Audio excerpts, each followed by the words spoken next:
মাননীয় প্রধানমন্ত্রী। জি মাননীয় স্পিকার, আমি একটু দুই কথা বলে, কারণ এত বলতে গেলে শুধু এই স্তুতি বাক্যই শুনতে হবে। মাননীয় স্পিকার, আমি শুধু আপনাকে এটুকু বলবো যে আজকের দিনটা আমার জীবনে একটা অনন্য দিন, কারণ আমি সেদিন দেশে ফিরে এসেছিলাম শত বাধা অতিক্রম করেই। আমাকে সেই সময় তত্ত্বাবধায়ক সরকারের অনেক উপদেষ্টাও ফোনে বলেছিল আপনি আসবেন না, আপনার বাইরে থাকা যা যা লাগে করব। আবার কেউ কেউ আমাকে ধমকও দিয়েছিল। একথা বলা হয়েছিল যে বাংলাদেশে ফিরলে ওই এয়ারপোর্টেই মেরে ফেলে দেবে। আমি বলছিলাম আলহামদুলিল্লাহ, আমি নিজের দেশের মাটিতে তো মরবো, কিন্তু আমি আসব। সমস্ত এয়ারলাইন্সকে নিষেধ করা হয়েছিল আমাকে যেন বোর্ডিং পাস না দেওয়া হয়। আমেরিকায় 3 ঘন্টা এয়ারপোর্টে দাঁড়িয়ে তাদের সাথে ঝগড়া করে ব্রিটিশ এয়ারওয়েজে আমি লন্ডন পর্যন্ত আসি। লন্ডনে যখন আমি যেদিন প্লেনে উঠতে যাই, আমাকে উঠতে দেওয়া হয়নি। সেদিন আমি প্রতিজ্ঞা করেছিলাম যেভাবে আমি দেশে ফিরবো। এমনকি আমি যখন এয়ারপোর্টে রওনা হই তখন আমাকে অনেকে ফোনে বলেছে যে আপনি আসবেন না, আসলে আপনাকে মেরে ফেলে দেবে। আমি পরোয়া করিনি। তবে আমি কৃতজ্ঞতা জানাই আমাদের আওয়ামী লীগের নেতৃবৃন্দ, কর্মী ভাইদের প্রতি। তখন বলা হয়েছিল যে কেউ যেন এয়ারপোর্টে না যায়, এমনকি আমার দলের ভিতর থেকেও। তখন দলে যিনি সেক্রেটারি ছিলেন তিনি সবাইকে বলে দিয়েছেন কেউ এয়ারপোর্টে গেলে তাকে বহিষ্কার করা হবে। কয়েকজনের নাম নির্দিষ্ট করা ছিল। আর আমাদের নেতাকর্মী কেউ রাস্তায় থাকতে পারবে না। আমি শুধু এইটাই মেসেজ দিয়েছিলাম যে সকলেই থাকবে, তবে আমরা গেরিলা যুদ্ধ করেছি, সবাই ঘাসের সঙ্গে মিশে থাকবা। আমার প্লেনটা না নামা পর্যন্ত দরজা খুলবে, আমি বের না হওয়া পর্যন্ত তোমরা বের হবে না। আমাকে বলা হয়েছিল যে আমি গাড়িতে উঠলে আমাকে একটা অজ্ঞাত স্থানে নিয়ে যাওয়া হবে। আমি উঠে আমার শুধু ড্রাইভারকে বলছি যে যেখানে মানুষ যাচ্ছে সেখানে যাবা, ওই ফ্লাইওভারের উপরে উঠবা না। সেই হাজার হাজার মানুষ রাস্তায়। আমি ধন্যবাদ জানাই, কৃতজ্ঞতা জানাই আমার পার্টির নেতা কর্মীদেরকে যে সেই দিন তারা একদিকে সরকারের রক্তচক্ষু উপেক্ষা করেছে, আর একদিকে আমার দলের অভ্যন্তরে কিছু লোকের নিষেধাজ্ঞা অমান্য করে তারা রাস্তায় দাঁড়িয়ে থেকে আমাকে বলতে পারেন এটা সম্বর্ধনা শুধু না, আমাকে নিরাপত্তাও দিয়েছে। আমি বলবো আমাকে নিরাপত্তাও দিয়েছে যে আমাকে কোনো দিকে নিতে না পারে। এরপর থেকে একরকম হাউজেস ছিলাম, কাউকে ঢুকতে দিত না। সেই সময় খুব হঠাৎ কালীভদ্র 2-1 জন আসতে পারতো আমার সাথে। এটা ঠিক যে সাবিনা ইয়াসমিন অসুস্থ, আমি একটা গেরিলা কায়দায় বেরিয়ে গিয়েছিলাম, কারণ আমি জানি আমাকে বেরোতে দেবে না।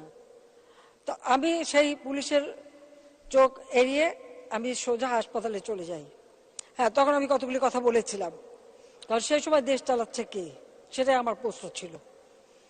যা হোক, অত কথা বলার সময় নেই। আমি শুধু এটুকু বলবো যে সেদিন আমি খুব কড়া কথা কিছু বলেই তার পরদিন সকালেই পুলিশ হাজির, আর্মি হাজির, এবং আমাকে গ্রেপ্তার করে। সংসদ ভবনের একটা, তখন ওটা প্রায় পরিত্যক্ত অবস্থায় ছিল, সেখানে আমাকে নিয়ে আসে। সমস্ত একদম করা, মানে ওখানে আমি বলবো ফাঙ্গাস পড়া, খুবই নোংরা, ওরকম একটা জায়গায় নিয়ে এই সংসদ ভবনের বিল্ডিং তখন অনেকটা পড়েছিল, সেখানে এনে আমাকে বন্দি করে রাখে। যাই হোক, এটা শুধু এই দিন না, 83 সালে এরশাদ সাহেব আমাদেরকে গ্রেপ্তার করে নিয়ে গিয়েছিল ওরকম 30 নম্বর হেয়ার রোড লাল দালান, এখন তো বিল্ডিং হয়েছে, সেখানে রেখেছিল। সেখান থেকে আমাকে ডিজিএফআই অফিসে নিয়ে যায় ইন্টারোগেশন করতে। কাজে এরকম, এবং এরশাদ সাহেবের আমলে বেশ কয়েকবারই গ্রেপ্তার করে, হাউস অ্যারেস্ট করে, কখনো কন্ট্রোল রুমে বসিয়ে রাখে সারা রাত। আমি, মতি আপা, সাহার আপা আজকে নেই, আমাদের 3 জনকে একসাথে নিয়ে যায়। তো এরকম বারবার গ্রেপ্তারও হয়েছি, অনেক বাধা, সরাসরি গুলি, বোমা, গ্রেনেড সব কিছু অতিক্রম করেই আজকে এখানে এসে জনগণের সেবা করতে পারছি। সেই জন্য আমি শুধু দাঁড়িয়েছি বাংলাদেশের জনগণের প্রতি আমার কৃতজ্ঞতা জানাতে আমার দলের নেতা কর্মী আজকে অনেকেই বেঁচে নাই, তারা সব কিছু রক্তচক্ষু উপেক্ষা করে, এবং সাধারণ জনগণ তারা সেই দিন যে গিয়েছিলেন, যার জন্য আমি দেশে ফিরে আসতে পেরেছি, এবং আমি প্রতিজ্ঞা করেছি আমি ফিরে আসবই। তো আমি সেভাবে আসছি। 17ই মে ওইভাবে এসেছিলাম প্রায় 6 বছর পর, আর 7ই মে এসেছিলাম 2007 সালে। যাই হোক, আমি সবার প্রতি কৃতজ্ঞতা জানাই এবং আজকে দিনে আমি জাতির পিতা বঙ্গবন্ধু শেখ মুজিবের প্রতি শ্রদ্ধা জানাই। এটুকু বলবো যে বাবা মা আমাদেরকে শিখিয়েছেন সাহসের সাথে এগিয়ে চলা এবং সেই সাহসের সাথে এগিয়ে চলে জনগণের জন্য কাজ করা, এবং সেটা আমি করে যাচ্ছি।